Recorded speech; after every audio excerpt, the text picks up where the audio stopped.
Reserve bank of India स्थापित करने में बाबा साहब अम्बेडकर का योगदान था। कितने लोगों को पता है? हिंदू कोड बिल में महिलाओं के लिए इतना बड़ा स्थान देने में बाबा साहब अम्बेडकर का योगदान था। आज हमारे देश के अंदर महिलाओं को जो बराबरी का अधिकार मिला है, उसमें बहुत बड़ा योगदान बाबा साहब अम्बेडकर का है। भारत में किसानों की जो दुर्व्यवस्था थी, किसानों की बदहाली के बारे में आवाज उठाई, उसके बारे में हमारे में से कितने लोगों को पता है? वो इतनी बड़ी हस्ती थे, इतने महान व्यक्ति थे, कहीं ना कहीं उनको एक तरह से दलितों का नेता बना के हमने उनके दायरों को बहुत संकुचित कर दिया।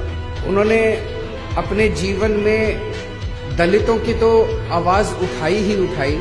वो खुद उस समाज से आते थे, उन्होंने खुद अपने जिंदगी में बहुत संघर्ष किया, लेकिन उन्होंने समाज के हर उस वर्ग की आवाज उठाई जो समाज का वर्ग दबा हुआ था, कुचला हुआ था और जो अन्याय झेल रहा था।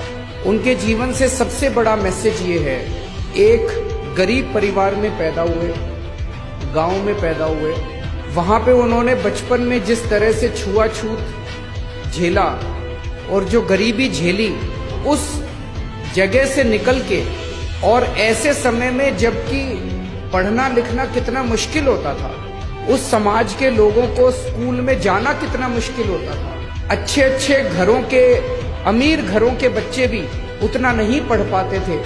ऐसे में बाबा साहब अम्बेडकर ने इतने गरीब परिवार से निकल के और डबल डॉक्टरेट की डिग्री ली, कोलंबिया यूनिवर्सिटी से पीएचडी की और लंदन स्कूल ऑफ इकोनॉमिक्स से पीएचडी की। मैं समझता हूं आज की डेट में भी 2019 में कोलंबिया यूनिवर्सिटी से और लंदन स्कूल ऑफ इकोनॉमिक्स से, दोनों से डिग्री लेना, डॉक्टरेट की, पीएचडी की, हर व्यक्ति के बस की बात नहीं है। रिजर्व बैंक ऑफ इंडिया स्थापित करने में बाबा साहब अम्बेडकर का योगदान था। कितने लोगों को पता है?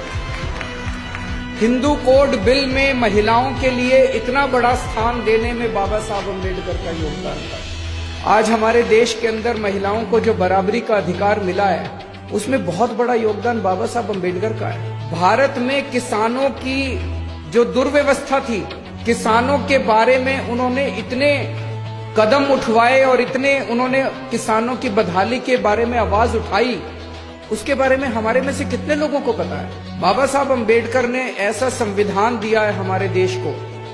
आप सोच के देखिए, 1947 में जब देश आजाद हुआ था, पूरे देश के ऊपर छोटे छोटे इतने राजा महाराजा थे। सरदार पटेल ने देश के अंदर घूम घूम के सारे देश को इकट्ठा किया, एक भारत बना।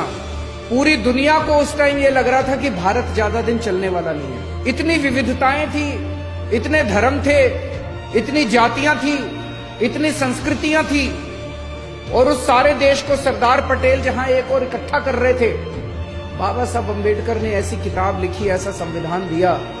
पूरी दुनिया को लग रहा था कि थोड़े दिन के बाद भारत के टुकड़े टुकड़े हो जाएंगे, भारत अलग अलग हो जाएगा, सारे लड़ मरेंगे। लेकिन बाबा साहब अम्बेडकर, आज 70 साल के बाद भारत अलग होने की बजाय धीरे धीरे भारत एक होता गया है। हम सारे लोग एक होते गए हैं, भारत इकट्ठा होता गया है। और ये इस किताब की वजह से है, जो संविधान बाबा साहब अम्बेडकर ने इतना खूबसूरत संविधान लिखा, जिसमें सबकी एकता की बात है, सबकी आजादी की बात है, बोलने के अधिकार की बात है, सबकी बराबरी की बात है, जीने के अधिकार की बात है।